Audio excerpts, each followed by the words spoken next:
Ada orangnya di sini. Saya mau bilang begini ya, saya mau bilang Bu, saya punya tanggung jawab moral juga ketika bangsa dan negara ini kita lihat diganggu oleh segelintir orang. Siapa yang mengganggu? Ya. Siapa yang mengganggu? Masa ditanya lagi ke saya? Saya akan tanya kepada Anda, karena itu bisa menurut jadi kami yang mengganggu. Menurut saya Siapa yang bagian dari mengganggu? itu termasuk Ibu dan kawan-kawan. Jangan bilang kami mengganggu ya. Iya dong. Siapa bilang kami mengganggu? Terusin Yang mengganggu itu pikiran model saya. Anda yang Terusin menggunakan jiwa kesempatan dalam hal ini. Lah, gimana sih? Saya bilang Anda mengganggu karena Anda mengambil kesempatan. Di mana saya ambil kesempatan? Oh, banyak sekali. Saya bisa sampaikan apapun yang bisa saya ketahui ya.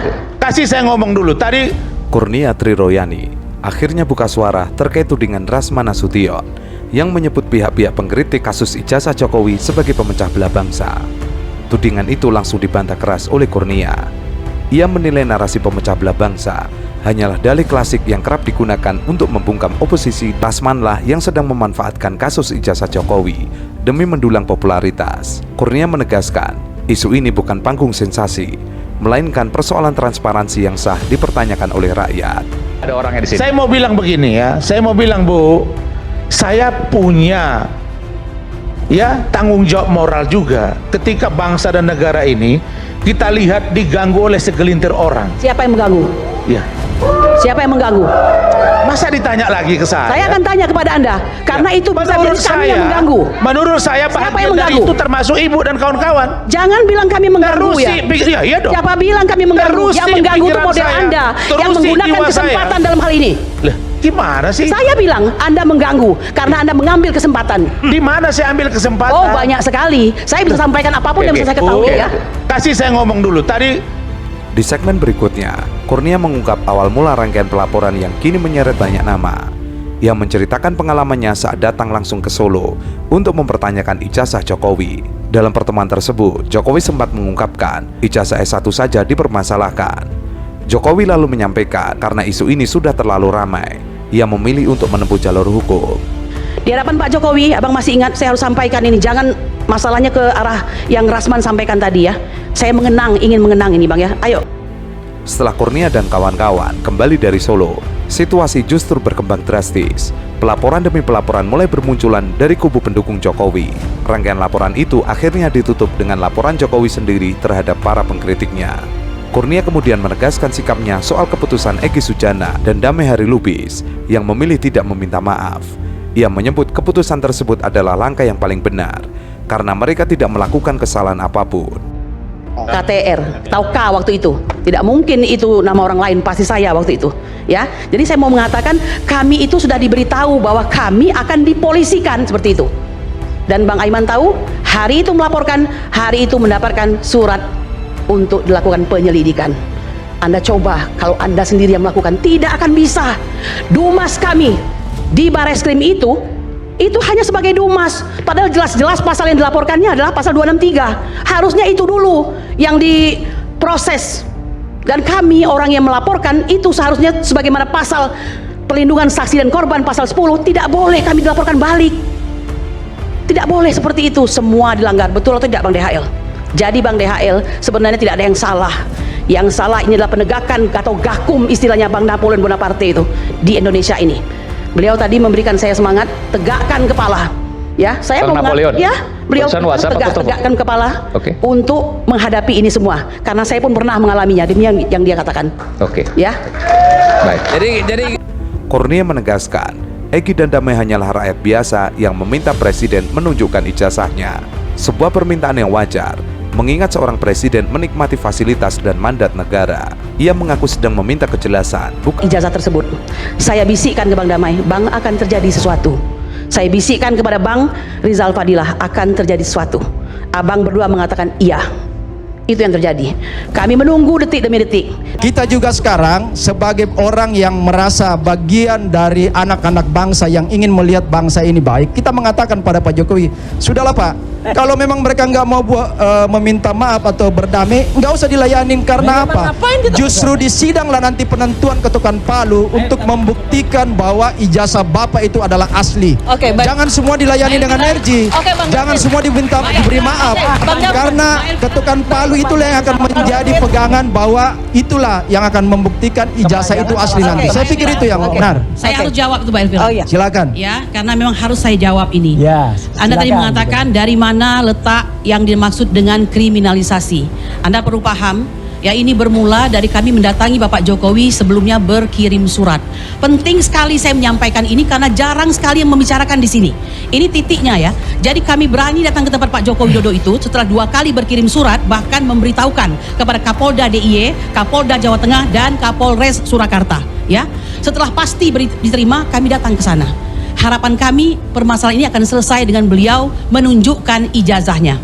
Anda perlu ketahui, untuk masuk kami tidak diperbolehkan membawa device berupa HP dan segala macam, tetapi tim Pak Jokowi sendiri sudah ada tim videonya. Jadi saya tentu tidak bisa punya bukti. Silakan beliau pasti punya berita acara itu semuanya begitu ya. Nah, di dalam ruangan tersebut Anda perlu tahu yang beliau sampaikan yang paling penting ini, bahwa saya tidak akan menunjukkan ijazah tersebut kecuali nanti diperintahkan atau diminta oleh hakim dalam sidang pengadilan.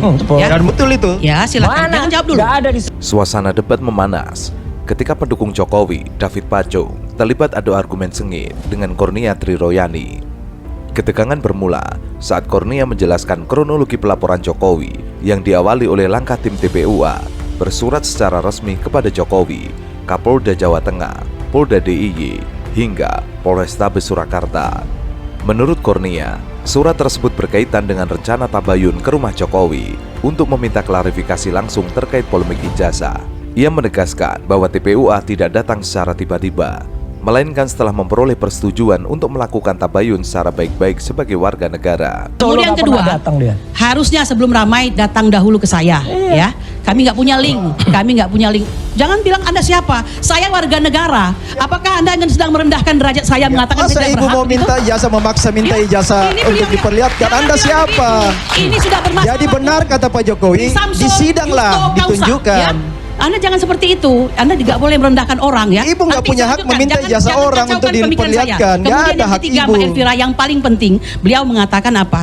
Ijazah S1 aja kok dipermasalahkan. Nah, itu. Kecuali S2, S3 ya. Dia punya Saya belum apa, mengatakan S2? apa-apa makna kalimat ini. Nanti setelah pulang itu berpikir apa maksud kalimat tersebut ya. Nah, kemudian yang paling inti dari semua ini, di mana letak kriminalisasinya? Kami sudah diberi kode bahwa kami akan dikriminalisasi dengan mengatakan karena sudah ramai. Kata saya siapa akan kodenya? menempuh jalur hukum. Ya, Kodenya siapa, Bu? jalur hukum yang dimaksud itu ini hanya 2 arah, Pak. Bapak harus paham ya. Di depan Pak Kodenya Jokowi siapa, Bu? hanya ada 3 orang di sini. Saya, Rizal Fadila, dan DHL. Sebenarnya saya tidak ada kewajiban untuk menyampaikan ke Anda ya. Karena Iya. terus terang sudah bukan rahasia. Termul yang saya nggak pernah ngomong termul ini ya. Ini merupakan orang yang menambah buih dalam masalah ini ya. Iya. Saya sebenarnya nggak ada keinginan untuk Ya, menjawab kami Anda ini dalam hal ini. termul ya, memang. Kami termul ya. Ada itu Termul larang kayak semua. gitu. Pendukung Pak Jokowi itu termul ya. Udah gitu. Termul. Ya. Jadi saudara-saudara termul itu Pada ada akhirnya, orang-orang Mbak Elvira, termul ya. Kami akhirnya dilaporkan. Ketimbang Setelah terjal, sebelumnya, ternak festival- dajal, itu kan lebih sakit. Sebentar, jangan enggak sakit. Tenang saja. Ini masih berjalan. Termul-termulnya ya. kami Ini masih terima. berjalan, Mas. Ya, masih berjalan ini. Jadi festival pelaporan 5 laporan terhadap kami. Puncaknya baru Pak Joko Widodo tanggal 30 April. Dan itu langsung dikeluarkan surat perintah untuk melaksanakan penyelidikan. Ya, siap. Namun penjelasan itu terputus ketika David Pacung tiba-tiba menyela dengan nada meremehkan. Anda siapa? Kok mau minta Jokowi menunjukkan ijazah? Interupsi tersebut langsung memancing reaksi Kurnia yang terlihat tersinggung. Ia mengatakan jangan merendahkan warga negara dengan pertanyaan Anda siapa. Ia menilai sikap tersebut justru memperkeruh suasana dan memperlihatkan arogansi. Dalam penegasannya, Kurnia menyebut istilah termul sebagai gambaran pihak-pihak yang menurutnya kerap membuat kegaduhan dan ribut tanpa memahami substansi persoalan. Saya, Rizal Fadila, dan DHL. Sebenarnya saya tidak ada kewajiban untuk menyampaikan ke Anda ya. Karena Iya. terus terang sudah bukan rahasia. Termul yang saya nggak pernah ngomong termul ini ya. Ini merupakan orang yang menambah buih dalam masalah ini ya. Iya. Saya sebenarnya nggak ada keinginan untuk Ya, menjawab kami Anda ini dalam hal ini. termul ya, memang. Kami termul ya. Ada itu Termul larang kayak semua. gitu. Pendukung Pak Jokowi itu termul ya. Udah gitu. Termul. Ya. Jadi saudara-saudara saudara-saudara termulia itu adalah orang-orang termulia ya. Kami akhirnya dilaporkan. Ketimbang Setelah terjal, sebelumnya, ternak Festival, dajal, itu kan lebih sakit. Sebentar, jangan, enggak sakit, tenang saja. Ini masih berjalan. Termulia Ini kami masih terima. berjalan, Mas, ya masih berjalan ini. Jadi Penyebutan istilah itu membuat David Pacung naik pitam dengan suara meninggi dan memutarbalikkan makna istilah tersebut. Termul itu termulia, bukan terjal, bukan ternak dajal. Kurnia tetap bergeming. Ia menanggapi dingin ejekan tersebut dan menyatakan tidak masalah jika dirinya disebut terjal. Fokusnya adalah pada substansi keadilan dan kesetaraan hukum, bukan saling olok di ruang publik. Kalau para teman-teman yang sudah tersangka ini misalnya posisinya agak berat dalam situasi hukum, mereka mengatakan aparat hukum nggak adil, nggak berimbang, ya.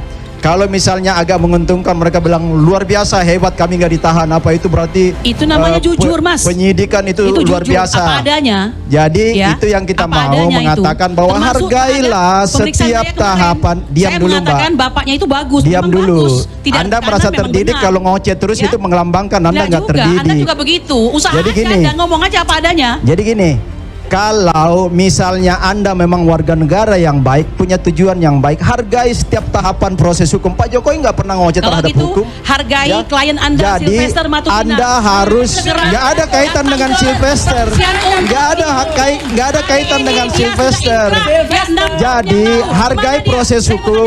Jangan ketika Anda sudah dekat-dekat untuk ditahan sekarang ngoceh.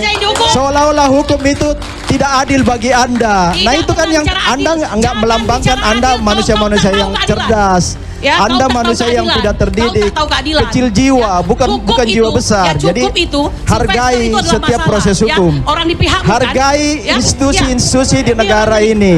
dulu, Hargai ini dulu. UGM, Oke, ini dulu. hargai Baik, penyidik, hargai misalnya kejaksaan, hargai semua proses, hargai setiap tahap, hargai mantan presiden Anda. Kalau kalian benar, hargai semua kalau tahapan kalian hukum. benar, Jangan Anda kenapa nggak mau ada di diikuti atas proses hukum. hukum aja? Itu yang benar. Sampai ke pengadilan. Ajarin, Hah? Anda bukan kuasa Enggak. hukum kami. Kalau kalian Nggak benar, perlu, kami proses sudah hukum tahu. aja jalani. Kami tahu apa yang harus dilakukan. Ya. Macam-macam upaya yang dilakukan. Kan itu artinya nggak usah masalah terhadap penelitian yang mereka lakukan. Itulah silakannya. Kalau foto yang diteliti, bayangkan ibu dibawa ke suaminya, ke dokter, ibunya nggak di rumah. Yang dibawa suami itu adalah gambar. Itu Yang dibawa itu gambar. Diskusinya tidak sama sekali. Tapi Iya. Ini yang dilakukan. Ini yang dilakukan. Bukurnya silakan dulu. Di segmen lain, ketegangan kembali muncul ketika David Pacung membahas soal keadilan hukum. Ia menuding Roy Suryo dan pihak-pihak lain selalu menunjukkan ketidakpercayaan kepada kepolisian. Tuduhan itu langsung dipatahkan Kurnia. Kasus Sylvester Matutina saja, Anda tidak adil dalam melihat persoalan ini. Justru ada standar ganda dalam menilai proses hukum. Tergantung siapa yang terlibat dan siapa yang dibela.